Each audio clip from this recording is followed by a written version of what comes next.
obviously, we played. It's funny because we played really, really hard defensively, but we didn't play very mentally engaged. And offensively, give them credit now. They make it hard. They played that matchup zone, and I went into the game comfortable with how we were going to attack it. And then as the game was going, we were not as mentally sharp as this team has been. So it became a half-court game, and then that matchup zone made us stand around a lot. We made some adjustments at halftime and during the second half, and they were great. Our guys understood some of the things that we were trying to do to change that matchup zone around, to get them to move rather than to stand around, which is what we did the whole first half offensively. But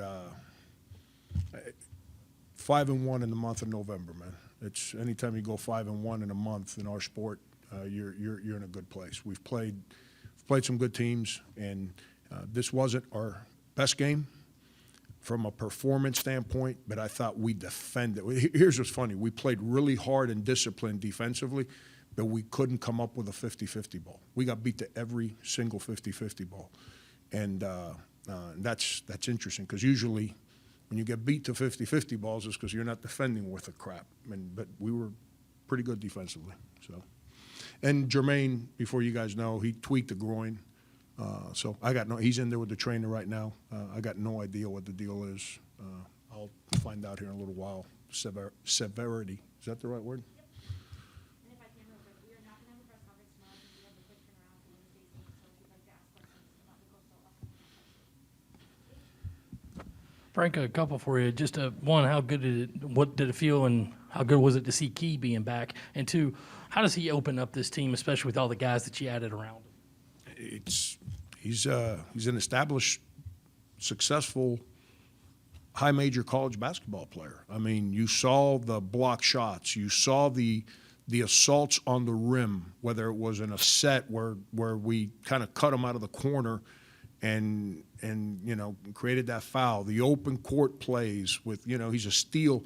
Some guys are great on ball defenders. Some guys are great steal guys. He's really good steals off the ball. He's gotten better on the ball, but that's not his deal there. But off the ball, he's got great anticipation. And then, there's a play that Keyshawn never gets credit for because everyone wants to talk about his dunks. But we were running that zone stuff that I was telling you about, and one of the adjustments we made, and we got it late in the clock. We had a lead, and they had just scored. I think it was a 6-point game at the time, and he played with patience. And he waited for that thing to open up, and then he knew Wildens was going to end up with the little guard inside and made that pass for Wildens for the 3-point play. So that's a play Keyshawn knows how to make. That IQ that he has. He made a bad defensive decision when 13 made that three. We had just taken a lead, and he completely overhelped, and he knows better. But that'll come. He's been a whole lot of fun to be around this preseason. He's been really engaged, and I can't say this enough. Eric Stevenson, James Reese have been unbelievable for Keyshawn Bryant and Jermaine Cousinard. Frank, how would you evaluate Jacoby's performance today? He seemed like he played some pretty big. Who's that? Jacoby. Yeah. How would you kind of evaluate his performance and just the growth you've seen from him so far this year? Yeah, we've got a flu bug that's going through our team. It started right after Asheville, and he was beat up. Whoever we played before Thanksgiving, Wofford, he was beat up pretty good with it, and then we came back off our day off on Wednesday and practiced Thanksgiving Day, and he was really bad, and I was really hard on him on Thursday and Friday, and he played like a 22-year-old today. He didn't play like a little college freshman. I mean, he controlled our team. He ran our team.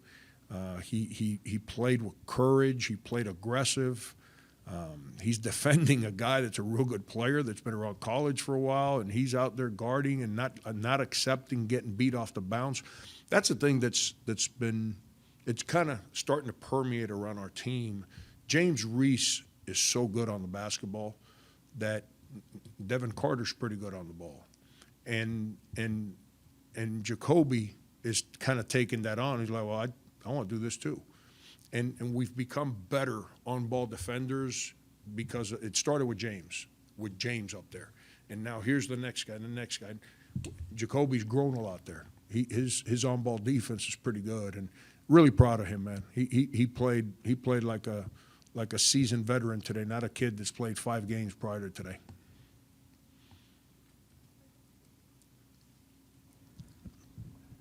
Today you finally have your entire roster, or at least everyone available. Just through, you talk about being 5-1 this month. What do you make of just this group overall that you've seen? What's maybe surprised you so far in a positive and a negative way now that you have everybody together? Yeah, I'm not gonna tell you the negative because that's not fair to them. But the positive stuff is their spirit. I don't know if you paid, like James Reese wasn't as good as he's been today. He didn't play much the second half. You know who the first guy off the bench when Keyshawn made the 3-point play and when Eric Stevenson made that 3? Him. They've got a spirit about each other, about winning. That's fun to be around. I told you guys the other day, they picked my spirit up. They've allowed me to coach basketball again, not show up and be mad at everybody every day.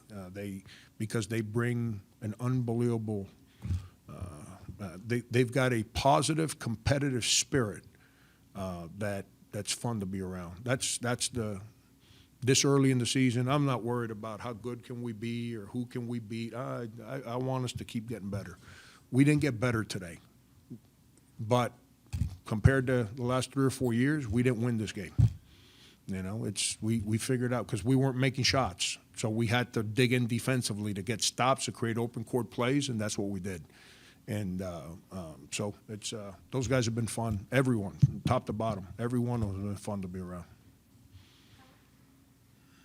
Kind of sticking with that, obviously Eric and Jermaine and Reese didn't have maybe necessarily the shooting nights they had against Wofford. What's it say about this team? You kind of touched on it, that you can have those bad shooting nights but still get to the line 26 times and play the way you guys did and win this one. Yeah, that's it was fun to see us go to the line. I mean, Wofford game, we couldn't shoot a free throw. I mean, I didn't think we played really hard and really well, but we didn't play with toughness through contact. And when you play with no toughness through contact, I'm the first one to tell you they should never reward the offense with a foul call. Now, if the offense plays with toughness through contact, then calls need to be made. But that's the one thing. There you go, Michael. That's a thing I'm a little worried about is our toughness through contact, and that's across the board. Other than Devin Carter, everyone else kind of gets in there and there's a little contact. Instead of being strong and getting through the contact, we kind of get away from the contact. So it was good to see us shoot free throws today, Colin. It was, it would have been nice if we would have shot it the way we always do, not miss as many as we missed today. But once we buckled in and started guarding, it was good to see us make free throws coming down the stretch. And, but that's the next step for us offensively. Our bigs have to finish at the rim. Like Wilden's made some plays at the rim in the second half. We got to figure out a way to get fouled. We got to figure out a way to get to the line. We got too many guys that are good shooters. Like Jacoby made a great play because of the matchup zone. He knew like just passing it around is no good, and he kind of saw that thing was open and he acted like he was going to pass and he kind of got it a little deeper and then he faked and he just kind of got the guy on his hip, and that's what I mean. There's going to be contact, and he said, I don't care, and he went right through and created a foul. And those guys are good foul shooters, so getting them to the line means a lot. Frank, you mentioned defense creating open court looks. How would you assess where the transition offense is for the team at this point in the season? Yeah, we're when we get in the open court, we've been okay, not great, and that goes back to me. I don't give them enough opportunities in practice to have to make those kind of open court decisions as much as we should.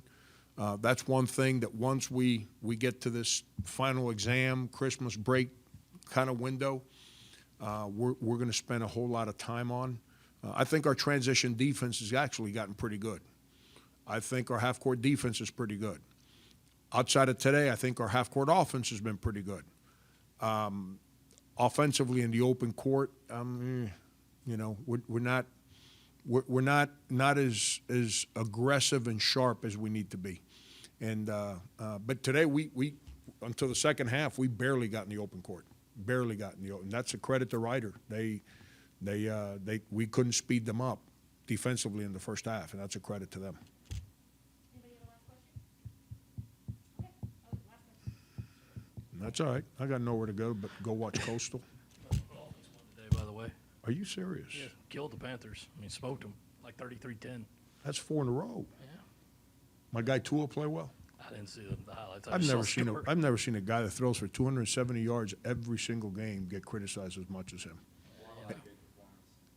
Yeah, and the next receiver, you can probably put me out there and I can run like them.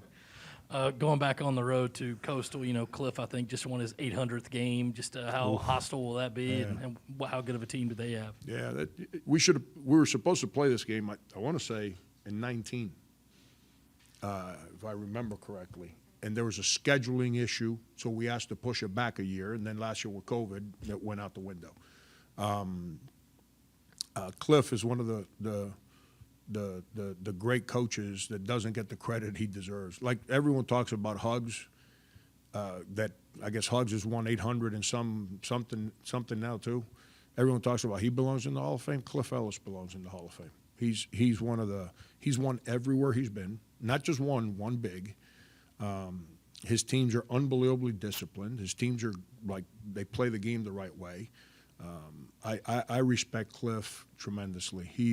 I've known him from my high school coaching days, and I think he's been great for young people. The young people that he gets to coach have benefited from him being around them. And then obviously playing an in-state school on the road, we did that. We do that with Clemson every other year. We did that with Wofford a couple years ago. You know, it's fun. Takes our brand, our team, to a different part of the state. So our local fans over there, you know, it's kind of hard to drive from Horry County somewhere on a Tuesday night and come in and walk, you know, because it's not just highway traffic, you know, and it's back roads and it's kind of hard to get in here for a Tuesday night. So it's our way of saying thanks to the fans that we have and bringing our product in that pocket up there and bringing our product to them, give them a chance to see us play without having to drive 2.5, 3 hours. But that's going to be and it's a road game. It's what it's about. We get ready to play a whole lot of road games against SEC opponents. So you have to understand how to get on that bus or get on the plane, however you travel, and how to manage the hotel, how to manage the day of the game, and then go out there and play in a gym that you've never played in before and treat it like every other basket, every other floor, and be worried about your team, not the opponent's fans. It's all part of the deal. So this will be real good for our team. Thank you.